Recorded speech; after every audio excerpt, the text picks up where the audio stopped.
We're gonna call the General Government Committee meeting order. Looking for a motion to approve the agenda. So move. Second. Any discussion on the agenda? Not all in favor? Aye. Carries. How about our minutes of our March 10th meeting? Make a motion to approve the minutes of the March 10th meeting. Any discussion on the minutes?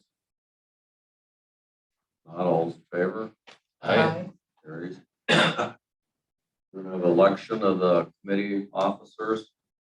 And first will be the chairperson. So we'll open the floor to nominations. I nominate Russ Arkin. Second. Any other nominations? Any others? One more chance. Not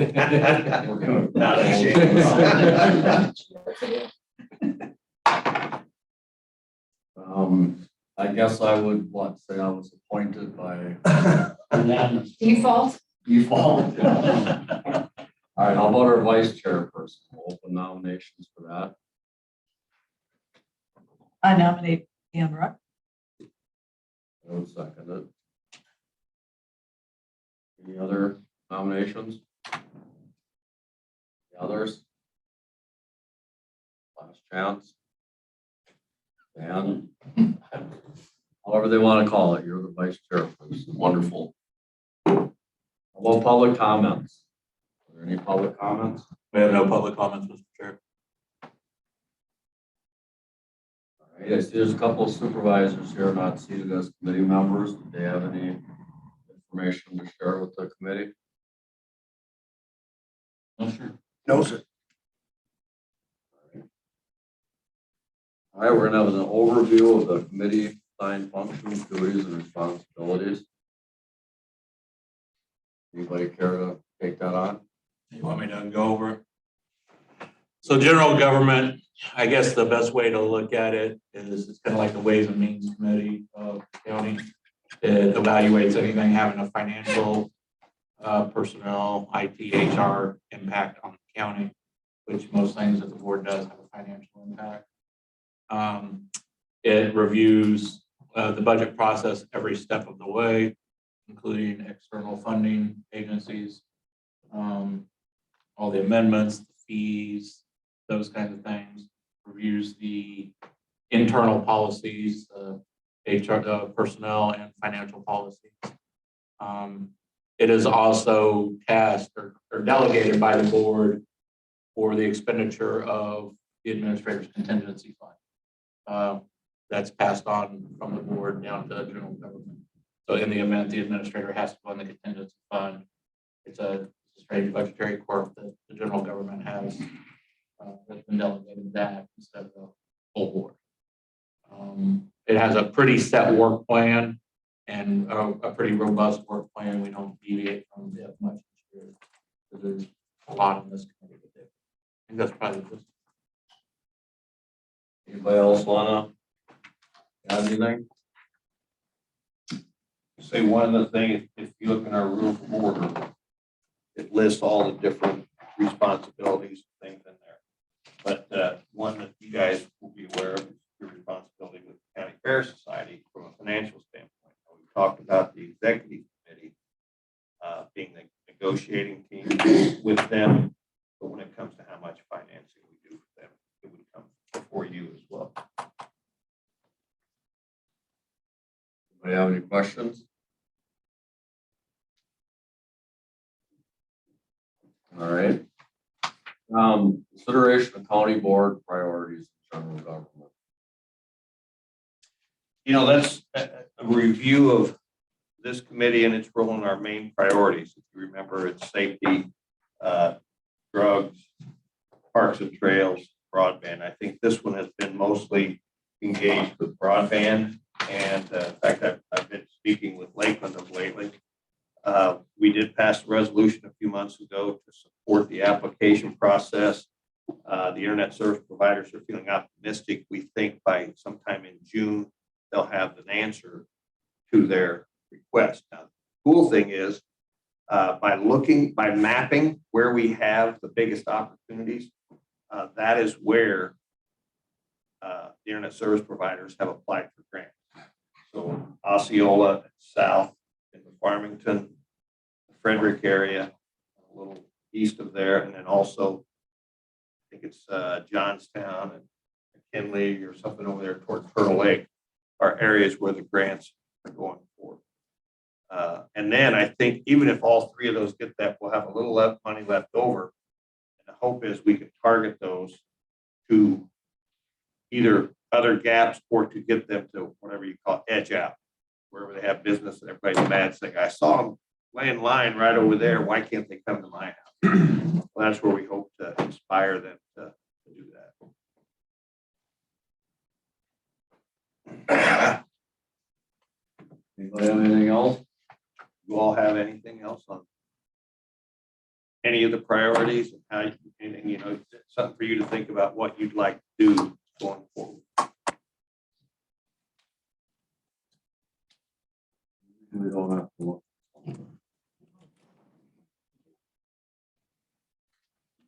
All right, what's the MOU and contract between Polk County and the city of St. Croix Falls?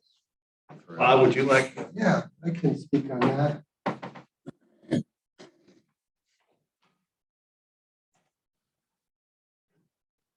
Morning.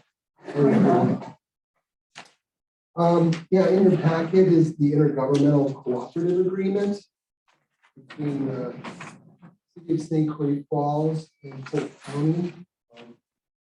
There's an updated version with the county board chair with the clerk's office. This is one of 13 funded projects as a product of the Comprehensive Trail Network Plan that was developed last year and is within the park CIP. This is really just a good practice to have a formal agreement between two units of government, committing them to do what we say we're going to do. In the agreement is the county is going to build a 2-room bathroom facility. Also will include a bike repair station. If you look at the layout, which I believe is in your packet, they're redirecting the trail. They're also expanding the parking lot to the west with the additional parking lot in at City Hall there. In addition to that, they're going to improve their wayfindage and signage. Signage. I actually took a hit on Monday. All the wayfinding signs in the city were obliterated. So there's an opportunity to replace those. And also the county's responsible for all the related engineering. The county cost is $150,000. Again, that was budgeted. It was approved in the CIP. I have 4 plans that just came. Can I ask a question about that? How much is the total project cost for all of this, and how much is the city actually paying? I know we budgeted 150, but are we paying a third of it? Are we paying 2/3 of it? What? It's going to be out for bid here soon. Okay. The city has 2 other bathroom projects that have been posted or noticed. They're building another bathroom facility at Overlook as well as Lions Park. Yeah. I do not know their costs, but from what I've been told, approximately we're covering just under 2/5 of that cost, primarily because they're also going to house a booster station in that building. Yeah. So I'll hand out the floor plan. It's a 20 by 40 facility. I just want to make sure, just because we budgeted 150, should we really be doing 100? I'm just questioning that because I wanted to know who's carrying the brunt of it. Well, when we did our preliminary cost estimates for the network plan, a huff cut, which is prefabricated, that was going to be at a minimum of 150. So what they're going to do is stick build it actually and provide all the infrastructure. I do know that one of the things I was told is that their cost, because of material costs, they're gonna use LP siding. They're not gonna do the hot cut, so they're gonna actually build it. And so with that, the city's gonna actually do the construction, just to save on cost. Okay.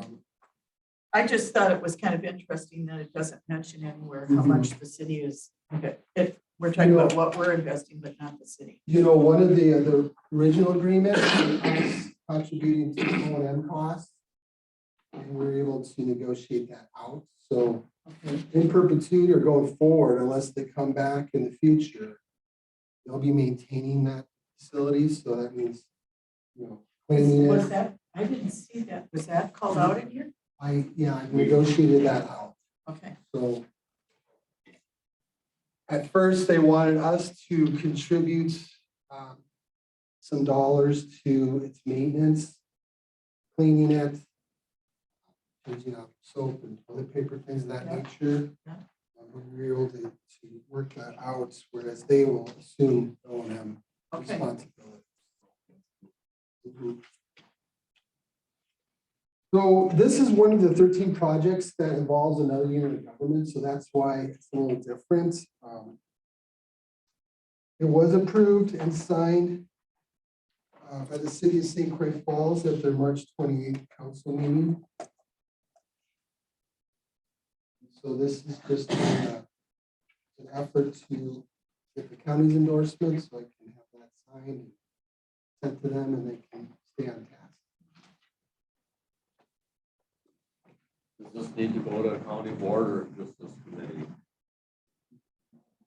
Yeah, it's already in the budget for this year. So this is just you approving the administrator signing. Get a motion to make that happen?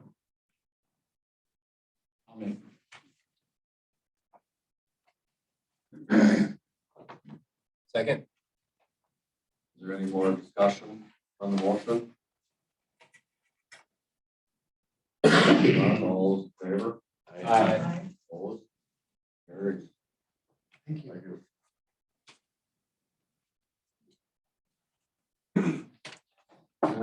We got a resolution 21-22, resolution amending the Polk County Code of Ordinance, chapter 28, article 2, large public assemblies. We can either get a motion to bring it to the floor, or we can have a presentation and then move on it. It says in here, the above reference ordinance was last revived in 77, and the factors and conditions have changed in those 35 years. Well, it's been 45 years since 1977, right? Yeah. 35. I mean, it's just a small thing, but it drives me nuts. And I did that, so it's pretty bad when my math is off. So I'll own up to that one. Better recheck the budget. I got my calculator. So I apologize. for And that. I want to give Lisa Ross a little credit really for taking the initiative on this. She's the one, we get one application a year from Trollhagen. And we look at this and it's so outdated. She caught it and said, we really need to update this.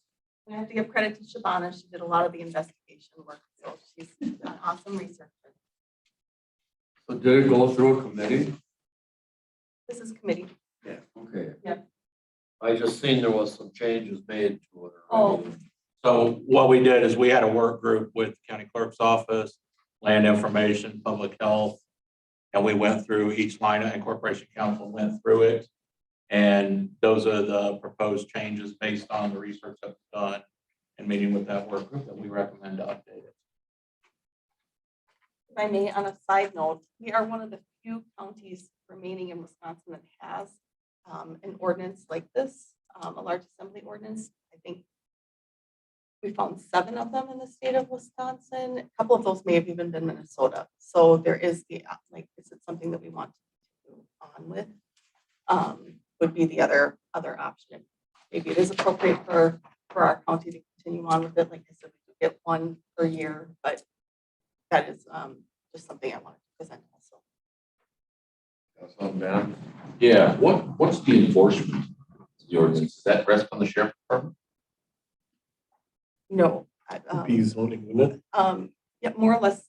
So Brian Hobbs, I believe, would be the enforcement of it, and the county clerk's office just kind of reviews their planning part beforehand, and we would not issue a permit. So there's two permits that go hand in hand. Brian Hobbs would issue the health stuff, public health stuff, and then our office does just the planning and numbers, that sort of thing, make sure everything lines up with our policies. We wouldn't issue the permit if it wasn't, us, if the planning. If you think about largest, I'm sorry, go ahead. Well, I was just gonna say, in the past, we've had allegations there could be an unlawful assembly. Typically, it was a private property mud bog type event, and the concern is, do they have the proper sanitation and some of those things? So we have been kind of a witness before and asked to go out on behalf of Brian Hobbs and just take a look to see if they're actually doing it. But as far as to say, stop and cease and desist, it would fall on Hobbs to do that. And then we'd have to go for a circuit court injunction and fine. Correct? Yeah, we many years ago, we ended up shutting down one of the mud bogs because there were not those safety measures in place. But now they can operate because they do it correctly. But I don't think it rises to the level of the size that would require a permit under this ordinance. Right, with 1,000 people versus 250, it'd be pretty. It's almost like an instruction manual too for those large assemblies, because the old version in here said there must be, we had changed something because there must be a hard line telephone available to make a call in case well, everybody's got cell phones now. Is there going to be a medical person there? If you're going to have 1,000 people spending 3 days doing a mini Woodstock, you might want to have somebody that, so it's something that we can encourage people to come in, get their permit, make sure that they say, yes, we've thought through all these things. And then we can do it. And I guess that's the argument for keeping something is, if we end up having, who knows down the road, if we become a place where we have like a Berkeley Binder or we have a Northwest Rock Fest or something, you want the ordinance there in the event that those things start to happen. So. I had a couple of questions. Is this the time? Well, we should probably get a motion on the floor. I make a motion.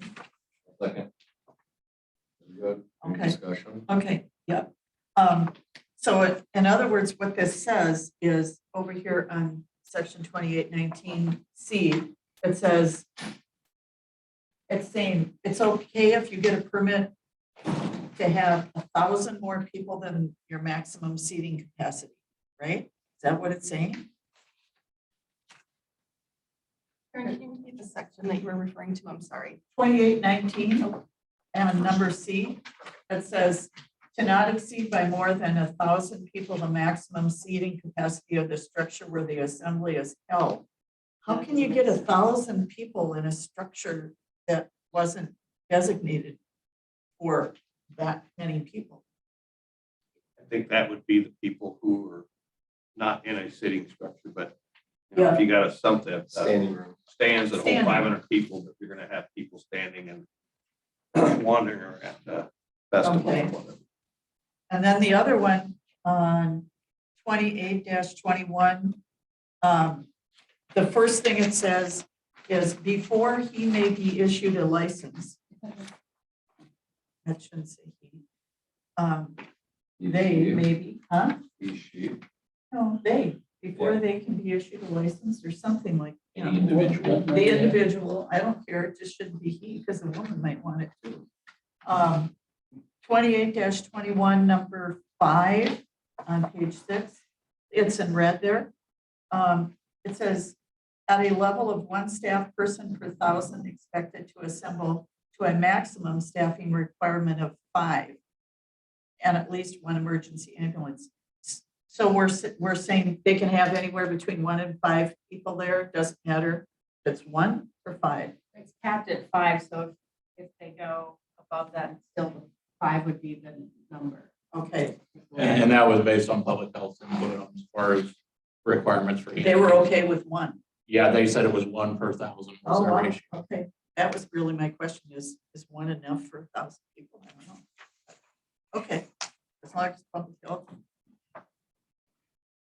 That's all I have. Any other discussion on the, So the, about the fee schedule, as far as that goes, that was kind of the thing that brought it to our attention. Currently, the fee schedule is set at $125 per day for the event.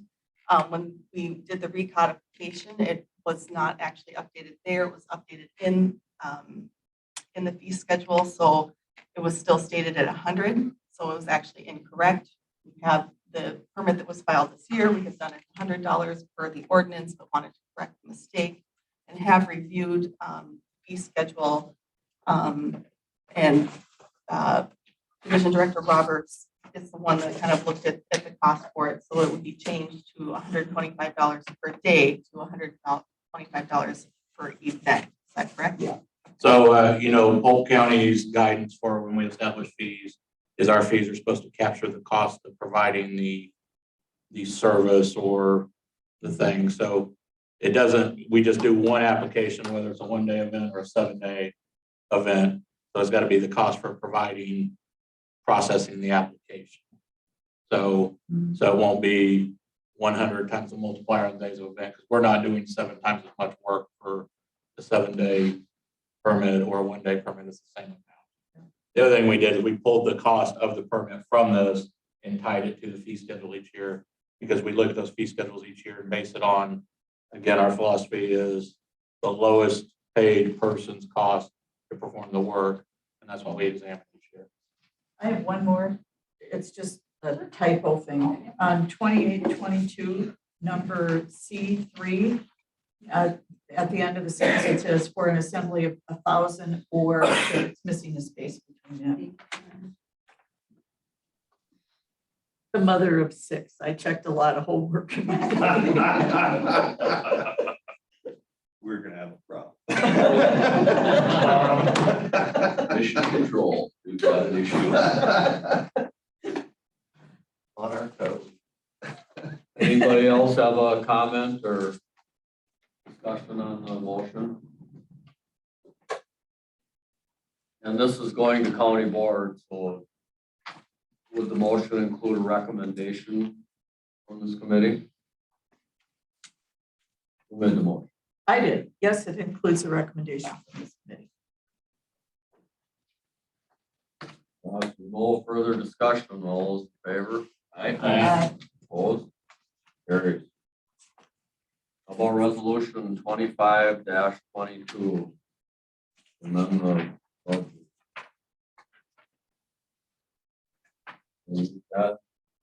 Well, we have one of the sponsors here, so do you want to?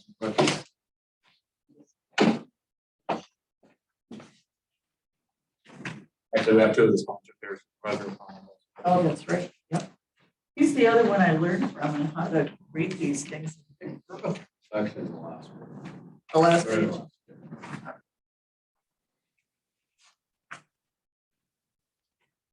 All right.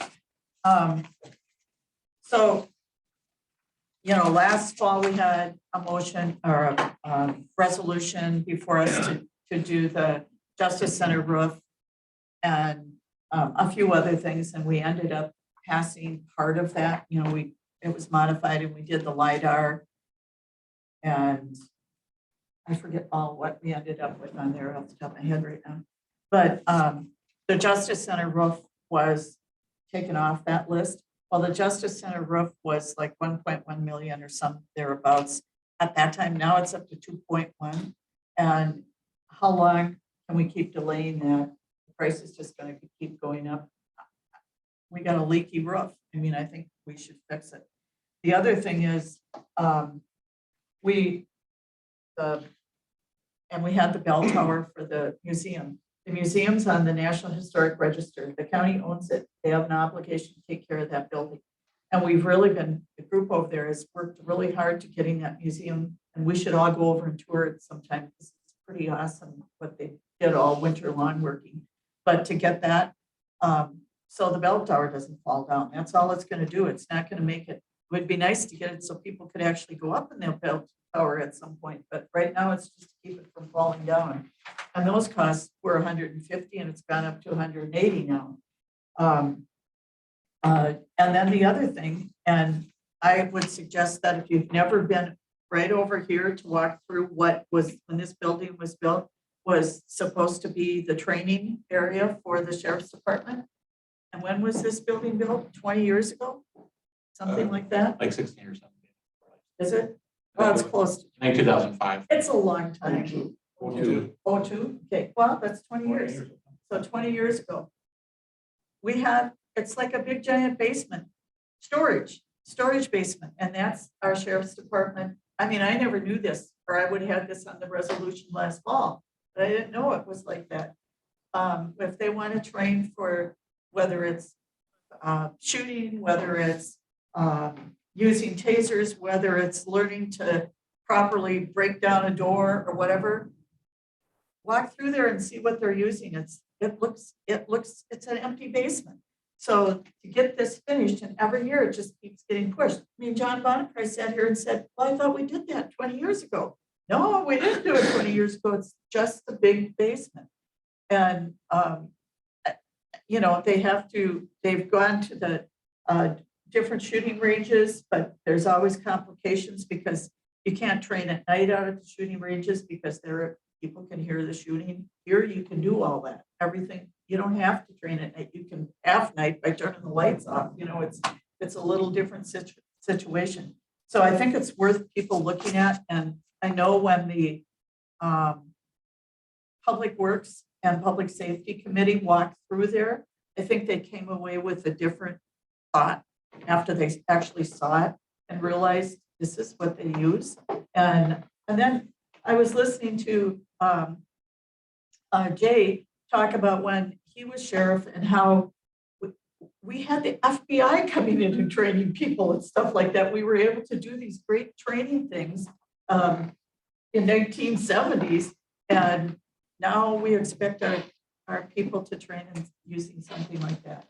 It's not right. I think it should be done. That's my thoughts. So that's why I put it in the resolution, and Brad and Kim also agreed. And so those are the three things we have in there. And so if you have any questions.